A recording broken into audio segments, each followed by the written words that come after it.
रात में जुगनू क्यों चमकता है? दोस्तों, रात अंधेरी हो तो जुगनू का बारी बारी से चमकना और बंद होना रोमांचक और मनोहारी होता है। जुगनू लगातार नहीं चमकते, बल्कि एक निश्चित अंतराल में ही चमकते और बंद होते हैं। वैज्ञानिक रॉबर्ट बॉयल ने सन 1667 में सबसे पहले कीटों से पैदा होने वाली रोशनी की खोज की। जुगनुओं की कुछ प्रजातियों में काफी रोशनी पैदा करती हैं। ऐसी किस्में दक्षिणी अमेरिका और वेस्ट इंडीज में पाई जाती हैं। गौरतलब है कि रोशनी पैदा करने वाले कीटों की करीब 1000 प्रजातियां खोजी जा चुकी हैं, जिनमें कुछ बैक्टीरिया, कुछ मछलियां, कुछ किस्म के शैवाल, घोंघे और केकड़ों में भी रोशनी पैदा करने का गुण होता है। लेकिन इनमें जुगनू सबसे ज्यादा लोकप्रिय है। जुगनू रात्रिचर होते हैं। हमारे यहां पर पाया जाने वाला जुगनू कोई आधे इंच का होता है। वह पतला और चपटा सा सिलेटी भूरे रंग का होता है। नर जुगनू में ही पंख होते हैं। मादा पंख न होने के कारण उड़ने में असमर्थ होती है।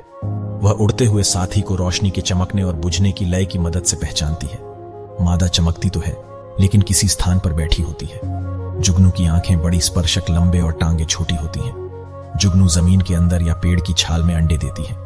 इनका मुख्य भोजन छोटे कीट और वनस्पति है। जुगनू के शरीर में नीचे की ओर पेट में चमड़ी के ठीक नीचे कुछ हिस्सों में रोशनी पैदा करने वाले अंग होते हैं।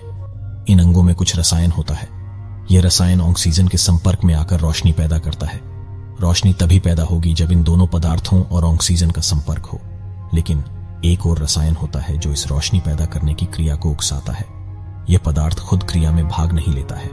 यानी रोशनी पैदा करने में 3 पदार्थ होते हैं। इन बातों को याद रख सकते हैं कि इनमें से एक पदार्थ होता है जो उत्प्रेरक का काम करता है।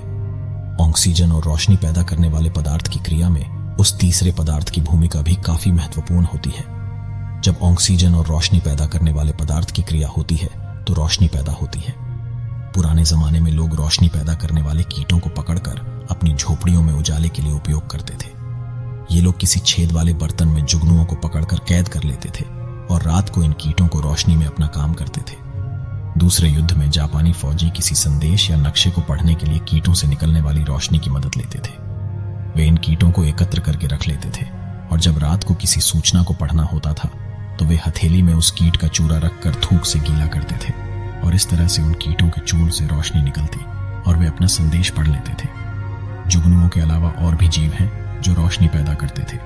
कुछ बैक्टीरिया, कुछ मछलियां, कुछ किस्म के शैवाल, घोंघे और केकड़ों में